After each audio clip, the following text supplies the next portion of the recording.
this state. You don't want to deal with anybody. You don't want to connect with anybody. You're not interested in relationships. You're not interested in fellowship. You're not interested in God at all. You're not even interested in people. You're not interested in Jesus Christ. My God, when you become this way, you become socially irresponsive.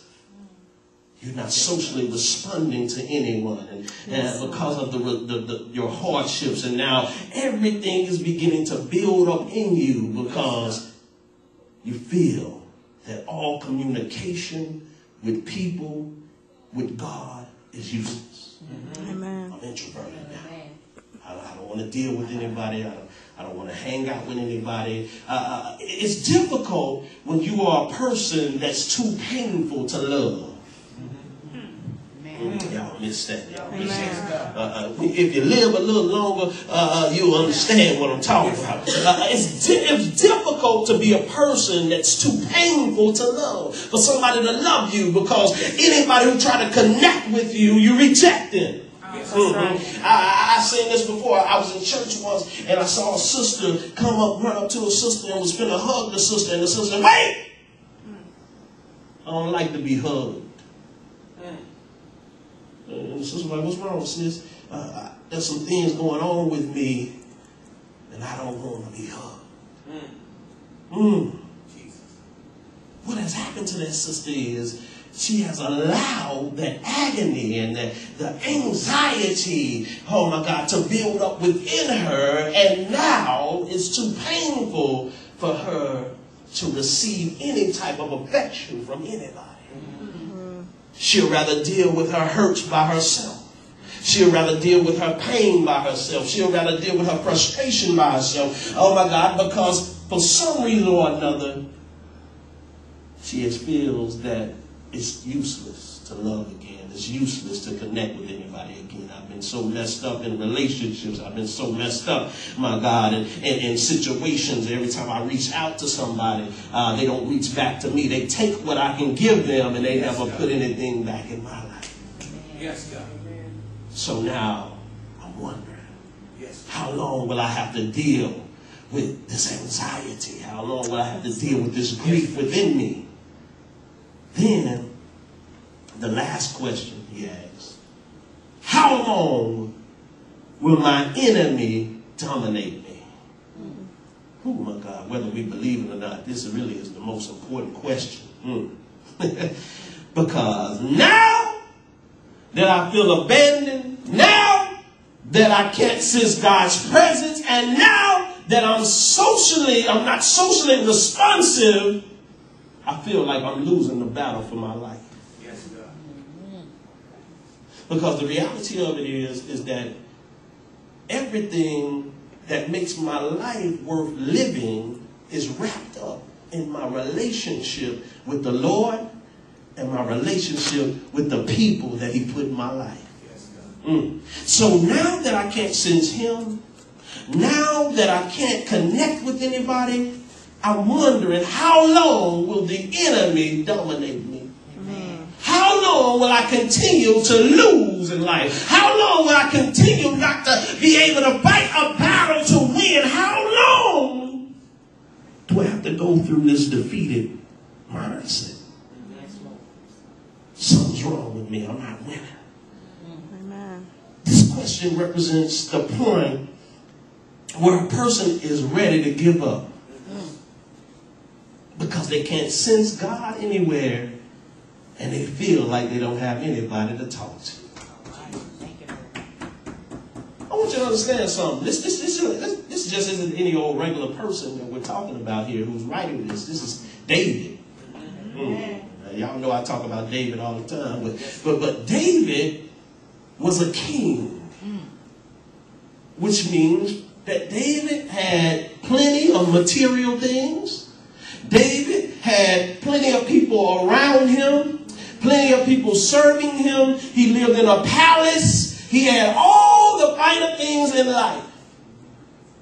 Yet he feels like he can't connect with anybody. Yes.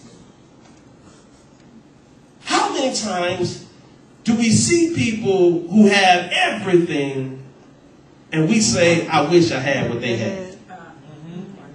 I wish I had the loot that my boy Tony Romo got. Oh man, if I had Romo money, man, we'd all be balling. Let's be real. Come on, y'all know I'm gonna share my loot. I'm gonna share my money. Let's be honest. If I had LeBron money, man, I'd feed everybody. Come on, somebody, talk to me. Tell me the truth. Oh, Jesus, I wish I had the paper some of these other brothers have, because I'd be doing something with it. But we don't know what they goes home to at night. They may have plenty of women and plenty of things, but they may be hurting for real. Looking for somebody that they can identify with, somebody they can connect with, somebody who can lift them up, somebody who can encourage them.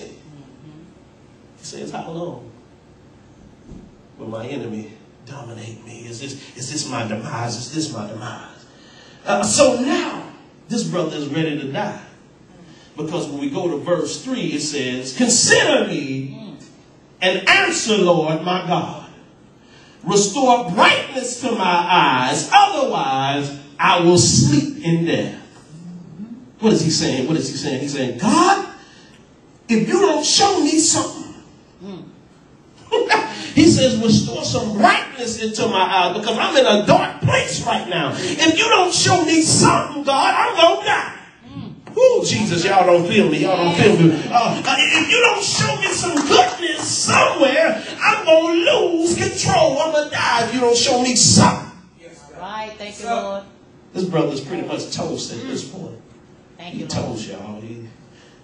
He says in verse 4, my enemy will say, I have triumphed over him, and my foes will rejoice because I am shaken. Shaken. Remember, this brother's a king, y'all. So, as a king, he can't show any weaknesses. Amen. He can't show any weaknesses as a king.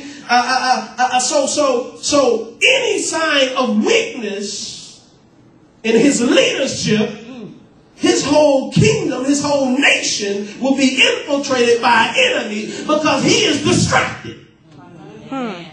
Man, yes, Lord. He's distracted. This is why we got to pray for our president. Oh, my God. This is why we got to pray for any leader, anybody who has the responsibility of leading. We got to pray for their encouragement. We got to pray, my God, for their strength, because any sign of weakness, the enemy will infiltrate the camp and cause everything to crumble. He's shaking. Oh, man. Oh, man. Who's depending on you? Oh, come on, Chinny. Who's depending on you?